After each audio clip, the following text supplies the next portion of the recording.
And Fluff, I like this move. He's going to actually loop around from behind with the smoke from behind. Get down a ward to scout out these stacks, and this is going to nicely scout the Batrider and also set the first blood. Flatter's got no way out of this one.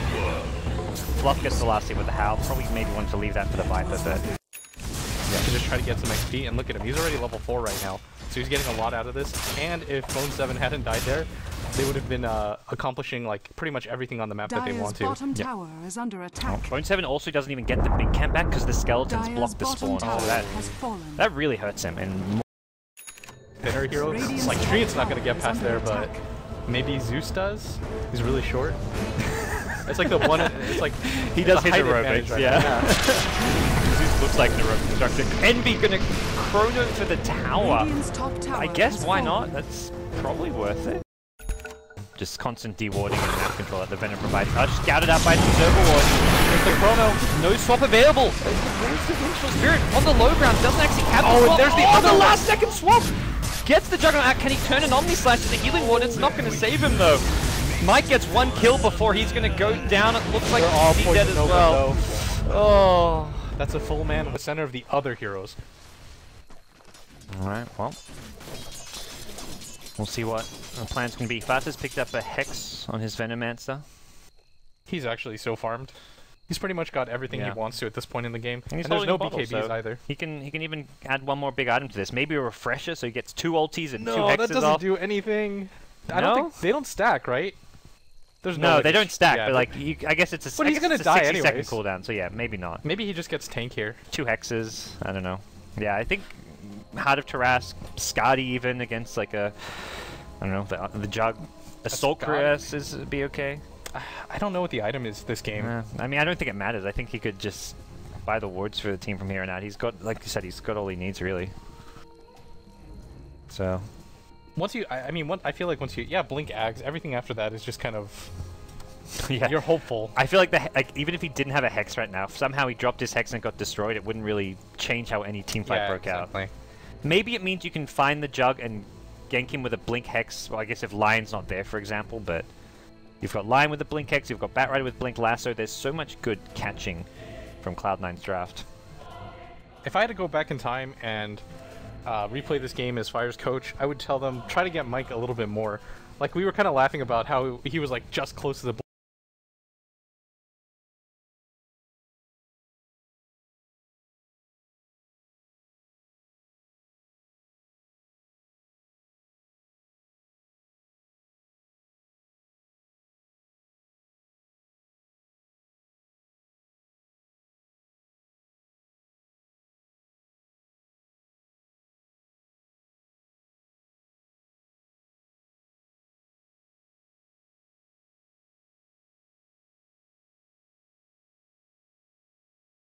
Cloud9 had a draft where, like, a lot of drafts, your Jug gets in a good early start, you can send him to the offlane to farm that, where it's kind of risky, but against a Void, against a Batrider, it's kind of hard to do that, but... Maybe instead of giving the AA the safe lane, you give Ush a little bit more farm in the safe lane, or you give that to Mike, actually, and just kind of sit one hero behind him. I think, like, the AA was getting the safe lane and should have maybe been in the offlane, where Mike was kind of feeding. Yeah, because if you kill an AA there, it's not that big of a deal. Yeah. But Mike getting big farm there, like we said, we talked about so much this game, so much relied on Mike being able to get initiations off.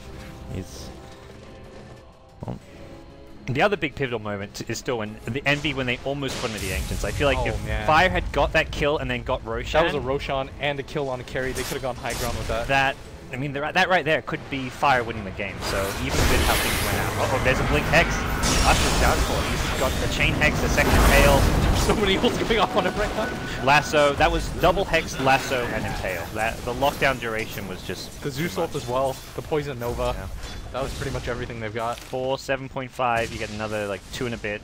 Jeez, that's, like, 13 seconds of stun lock. 14 seconds with the Lasso. I mean, they didn't chain stun it perfectly, but when you've got 14 seconds of lockdown, I don't think you need to chain stun it perfectly. Yeah, you're pretty okay. And when 4 ultimates go on 1 hero, that generally means that guy's gonna die as well. Does have buyback, so we will see them maybe try and bait Cloud9 into their base here. I feel like get them to overextend here. Yeah, they don't want to just use the buyback and force them back. They want to use the buyback to make something happen. Because right now, Cloud9 are just kind of dictating play too much. So if they can hold on to the buyback, that's also pretty good. As long as they don't lose a Rax, of course. And he's about to pick up another major item, though. Oh dear. He likes it. Last game he was going bootsless when he got the Aegis, so I think he will pick up another item and like drop the treads and maybe just go around without. Although he had a blink dagger there, so he had like blink plus time walk for mobility without boots. And they actually see this Roshan happening. They do have that ward there on the high ground. The AAL is going to fly, but you don't want to waste an Ush ult or buyback just for this. I think it would be too late anyways, and C9 recognizes that they're still going for it. Viper? Yeah, making his way in. They're running over. They do have the boost and travel. They can see to their bottom lane, and they maybe contest it. Chief and Aegis, and looks like Chief's going to be consumed. Doesn't actually get the regen because of the Ice Blast here. Be taking quite a bit of damage. Going to refresh, go for a second one, but catches out Fluff as well. Now the buyback's coming in. It's Lion buying back after dying. MB wants this on the Viper, but he's going to go down first. Now the lasso comes in. Ush is locked in place. Needs to get off a Manta or an Omni Slash. Can't do either. Hexed up for a second time. He gets taken out without getting off a single spell, and now he does not have buyback. Fat are going to blink after Fog, and Fog, no chance for a TP out. 4 dead now. Viper on the run. Probably going to get chased down as Envy has... He's got a haste rune. He's all good. No, not happening. But he doesn't have a TP, so he's got to do like the longest, most awkward walk ever. Yeah, go into the Dire base and buy one maybe. Oh no, then Zeus TP's back and kills you. So... What a disastrous fight. There's just so much lockdown available for C9. Yeah. They're playing the thing is they're playing the fight so perfectly. Like they're chaining everything in order. Everybody knows the game plan. Nobody's wasting anything on anybody else.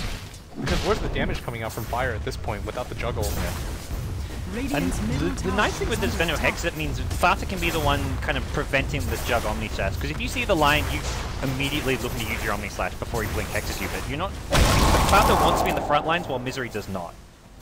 Yeah, the counter initiation from C9 is just really strong. And Ush, I guess the problem here is with the Juggernaut, you want to hit it with a clump of heroes. Whereas the Faceless Void ult, you can just expend it for 1 or 2 heroes, and you're always going to get value. It's so hard to like find a good target. Even someone like Batrider can just Shadow Blade and avoid the Omni Slash. We'll see Fluff get sniped and Jug dead for 10 more seconds. Will be coming back alive, but we've seen just time and time again how easily Cloud9 can deal with him when he's alive. Oh my god, that timing. Envy going for a Chronosphere. No, he just wants the tower. Ice Blast is going to finish him off. The Omni Slash. Whoa-oh. That looked so weird. It was because he was hasted. No, he was like hasted because he was in the chrono, but it was like following him. It just looked really awkward. It was a weird melee range time walk. I think he was trying to like juke the Viper Strike or something. It does follow you after time walk, but maybe if you time walk into it, can you actually dodge the Viper Strike? Do you know? No, I don't think so. I think it follows you no matter what. Because remember at bottom he time walked right when it hit him, and it still did the damage. What if you like time walk into it though, so it like meets you while you're in time walk? Like I think it's still his. I mean, at that point you're probably dead if you're time walking into the. I mean, that's what it kind of looked like. I don't know what he was doing, to be honest. There, that was a very weird time walk.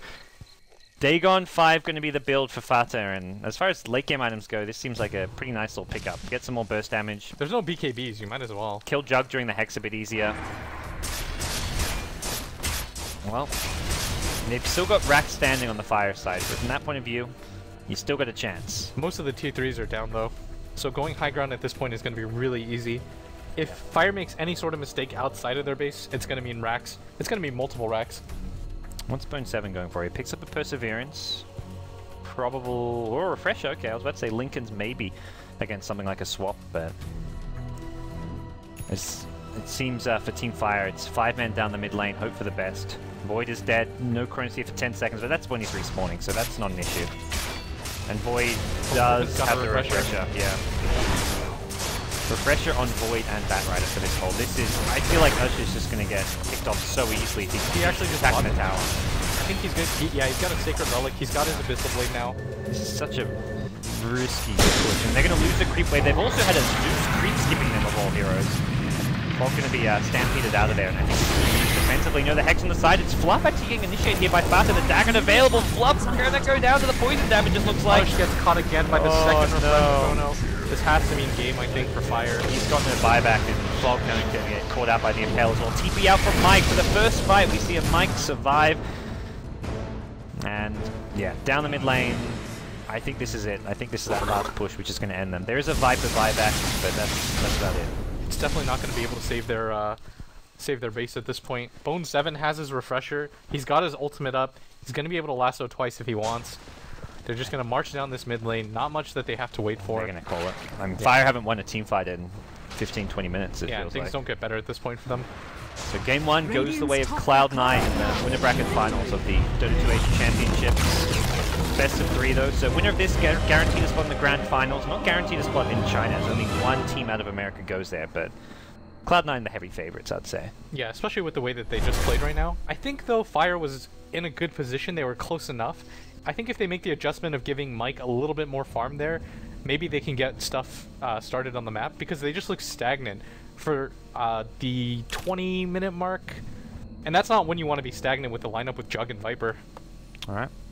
Well, we'll take a break. When we come back, myself, Gods, as well as Blitz will be bringing you guys Game 2 of this Best of 3 series. Stick around for Fire vs Cloud9.